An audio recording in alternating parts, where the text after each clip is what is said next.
once again, I find myself really as to why I have so much equipment. Take, for example, this Hollyland, I don't even know what this is called. Can't even read it. My Mars 4005? Is that what it's called for real? I have two of these. Once again, it was like, I guess I was on YouTube and then having some sort of dream that I could really make a whole feature film. Like, I was so determined. And I mean, don't get me wrong, I kind of still am, but like, I was just on a mission. And anything that I watched, I allowed it to just influence me because, I'm just some silly rapper who wants to become an actor or make a movie. Anyways, so I bought two of these. I'm assuming I probably bought these on B&H. Maybe they had a deal zone, which is probably why I bought two of them. They were probably like $200 each, and I probably got them for about 150. I really don't know.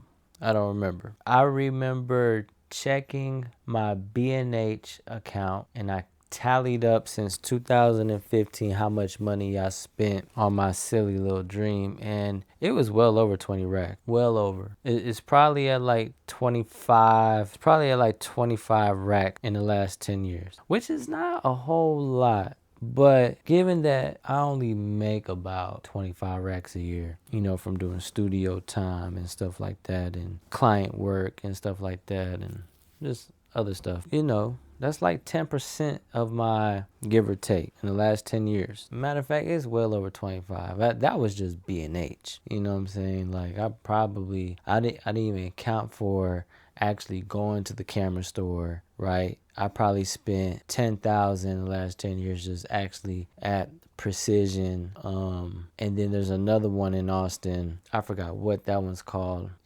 Spent well over, I'm going to say 15 on that one. So that right there alone is at least 50 racks just on equipment.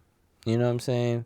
It tallies up really quick, and then the small stuff like batteries and I don't know, just whatever.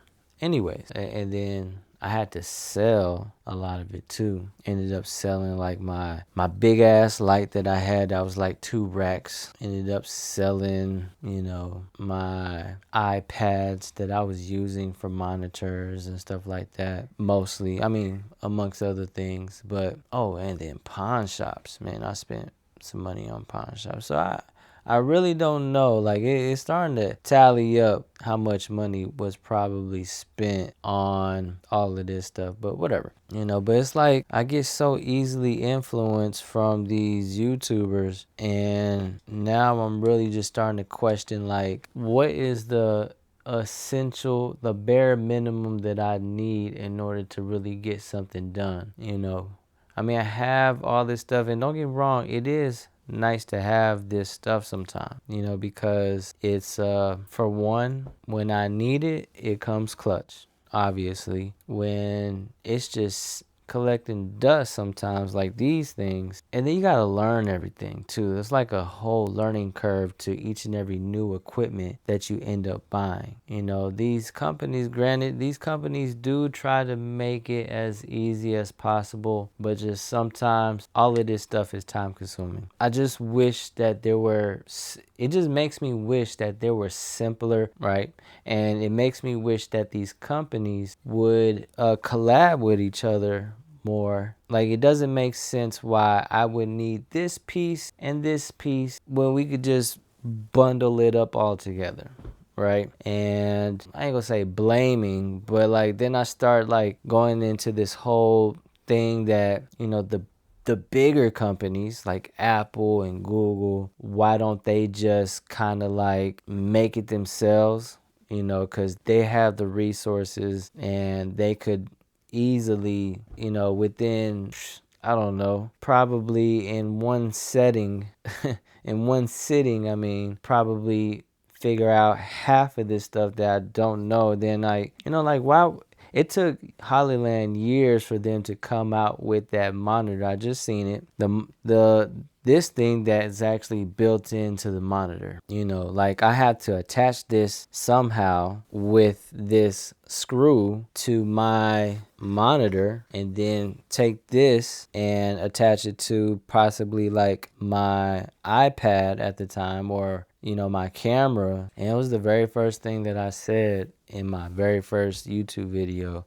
It all still stems, like I still have those same thoughts. Like I feel like I was meant to be born in year 3000, because all of this stuff, granted, is cool, but all of this stuff will eventually become obsolete. And like the way my brain works, it just seems like I'm only using this stuff because I'm living in this time, in the present, and it's stupid. All of this stuff is stupid. We pay for lights. We pay for electricity. That's stupid. As a human being, that should be like one of the like essential. That should be free. I mentioned that a long time ago, but cords are so stupid. I could just picture cords being extinct in year 3000. Like, what is a cord?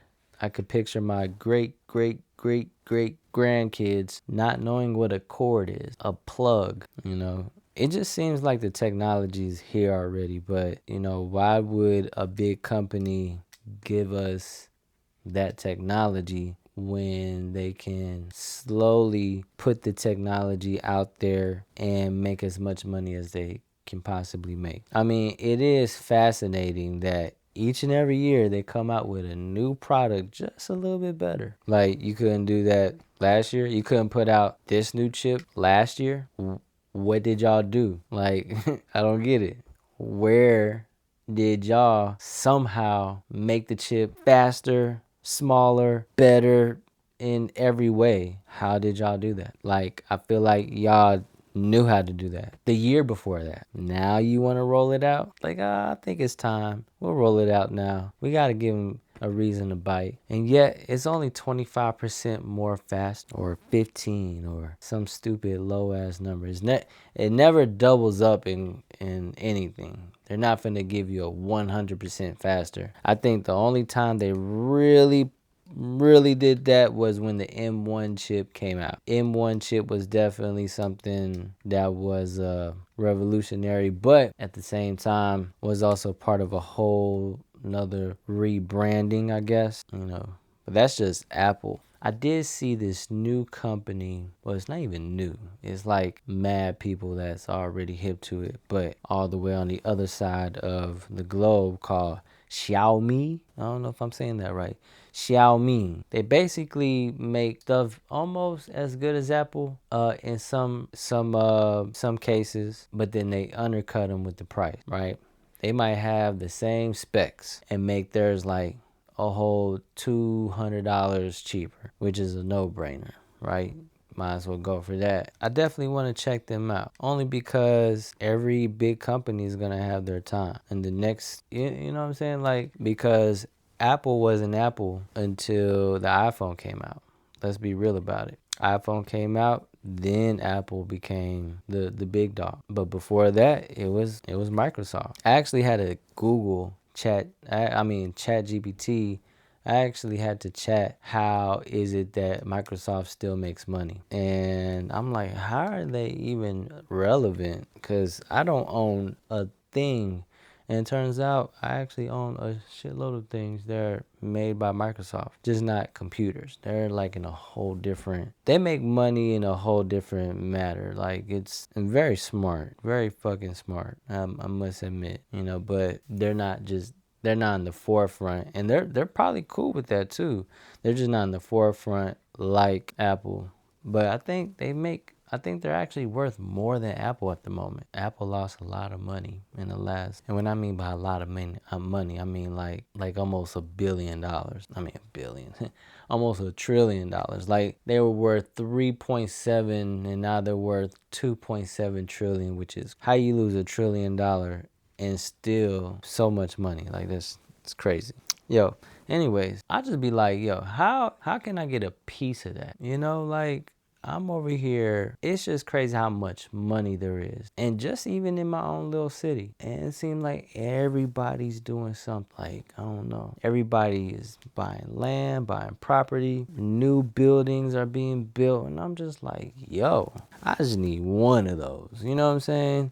Just give me one. You ever play the lottery and get mad you don't win? Yeah, that's crazy. I've been playing this Mr. Beast games for the past 9, 10 months now. And they announced a winner today, actually. Either today or yesterday. Yeah, today they announced a winner who won the $500,000. And I low-key got mad. And it's funny because a month ago they gave out $450,000. Somebody won that. And I was real mad. I was like, how the fuck did they win? It's free to enter. You just gotta sign in daily. You press the little button every day. You go to the little page, you press the button, and they give you an entry.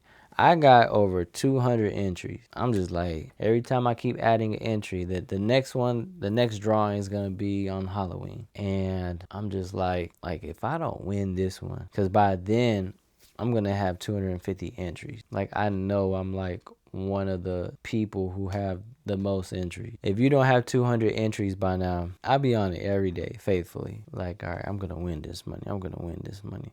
I told my wife yesterday, I said, I'm gonna win this money. Just watch, I have a feeling. That feeling was wrong a little bit. But yeah, back to what I was saying about this equipment.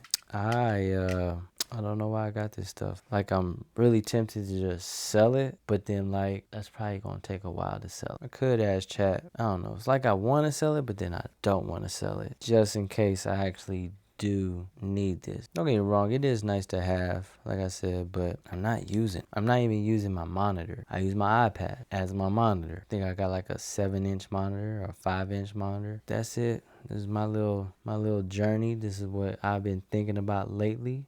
You know, trying to make this film. I'm just trying to record my feelings and thoughts and just continue. Tomorrow I'm going to this little class that teaches how to create content for the radio, and we're gonna see how that comes out. Maybe I learn something. Hopefully it's fun.